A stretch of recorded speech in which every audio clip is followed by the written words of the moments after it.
নমস্কাৰ নমস্কাৰ আজি আমি লৈ আহিছো আপোনালোকৰ ঘৰৰ কাৰণে অত্যাৱশ্যকীয় কিছুমান সামগ্ৰী যাৰ দাম অতি কম আমাৰ ইয়াত 5 টকাৰ পৰা 500 টকা পৰ্যন্ত বহুতো ঘৰুৱা সামগ্ৰী পাব যেনে সোনিয়া কোম্পানীৰ কোলা গামলা 150 টকা সোনিয়া কোম্পানীৰ কোলা বালতি 150 টকা কিৰণমালা কোম্পানীৰ বাস্কেট 150 টকা আইল্যান্ড কোম্পানীৰ বেচিন চৰিয়া 150 টকা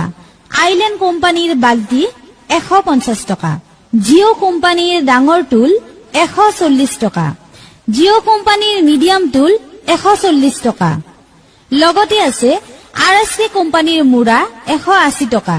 পাকিজা কোম্পানীৰ 3 খলপীয়া ৰেক 200 টকা পাকিজা কোম্পানীৰ 4 খলপীয়া সৰু ৰেক 150 টকা কাপলেট সেট 200 টকা ফাইবাৰৰ গ্লাস সেট 200 টকা ফাইবাৰৰ থালি সেট 300 টকা লগতে ডাঙৰ জগলক 80 টকা